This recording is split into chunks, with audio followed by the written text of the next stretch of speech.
You are lying beside a fire that is burned down to embers, and next to you is a body that was breathing yesterday.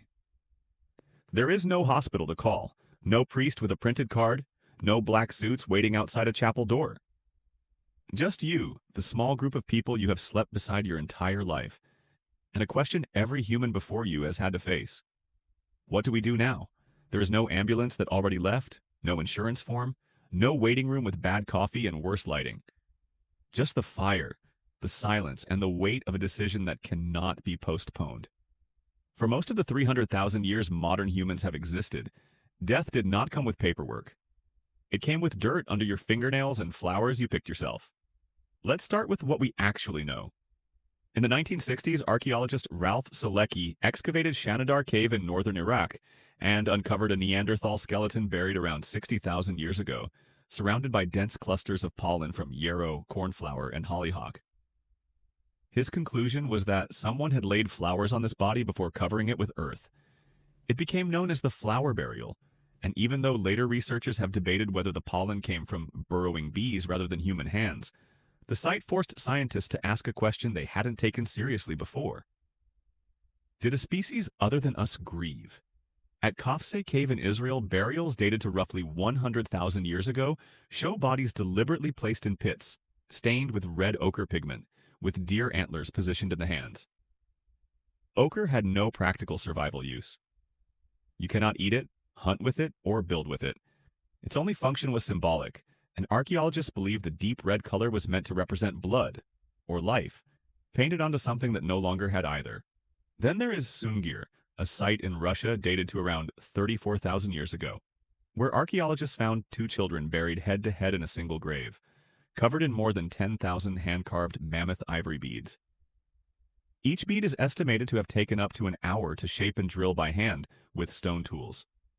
That means this community invested somewhere close to 10,000 hours of collective labor, not on food, not on shelter, but on dressing two dead children for whatever came next. Beside them lay spears made from mammoth tusks, straightened using techniques so difficult that modern craftsmen have struggled to replicate them. Whoever did this had no obligation to. There was no audience, no reward, no survival benefit. They did it because something in them needed to. At La Chapelle-aux-Saints in France, researchers found the skeleton of an elderly Neanderthal man, riddled with arthritis, missing most of his teeth, almost certainly unable to hunt or chew solid food in his final years. For him to have survived that long, someone had to have fed him, softened his food, and kept him alive long after he stopped being useful to the group. And when he finally died, they buried him deliberately in a shallow pit, rather than leaving him where he fell. Care did not end with death. It extended into it. At Dolní Věstonice in the Czech Republic, archaeologists uncovered a burial nearly 28,000 years old, containing three young individuals laid together in the same grave, their arms and hands interlinked in a way that looks deliberate rather than accidental. One of them had a wolf or dog pelt draped across the body, and traces of red ochre were concentrated heavily around the pelvis of the individual in the middle. Nobody knows exactly what happened to these three people, or why they were buried touching each other rather than separately. But whoever arranged them clearly wanted their connection to outlast their lives. Across dozens of prehistoric sites on different continents, the same pattern keeps showing up. Bodies curled into a fetal position, as if returning to how we entered the world. Skeletons stained with red ochre. Burials oriented toward the rising sun. Tools, jewelry, and food placed beside the dead, suggesting a belief that wherever they were going, they would still need something to carry. A hunter buried with his spear. A child buried with a carved toy small enough to fit in one hand. A woman buried with beads she likely wore every day she was alive. These were not random offerings, they were choices, made by people who knew this person well enough to decide exactly what they would want with them. This pattern is too consistent, across too many unconnected populations to be a coincidence. It suggests that grief and the instinct to ritualize it is not something civilization invented. It is something we carried with us since before we could write it down. Now picture the actual moment. Someone in your group stops breathing. There is no morgue to transport them to. The body stays with you. Someone washes it, because that is simply what happens when there is no one else to do it. It gets wrapped in hide, or laid on a bed of leaves and bark. In some communities, the body is kept close for days, not out of denial, but because sitting with the dead was part of how people processed what had happened. Around the fire that night, conversation does not simply move on. Anthropological accounts from surviving hunter-gatherer groups describe loud, physical mourning, wailing that could be heard across a valley, women and men crying together without embarrassment, because grief was never meant to be private. In some cultures, archaeologists have found evidence of deliberate scarring, cuts made into the skin of the living as a visible, permanent mark that someone they loved was gone. Anthropologists studying present-day hunter-gatherer communities have recorded similar customs still practiced today, from cropped hair to ash smeared across the face, all of it a public declaration that grief was not something to hide or manage quietly. Nobody was expected to be strong. Nobody was rushed back to normal life within a week.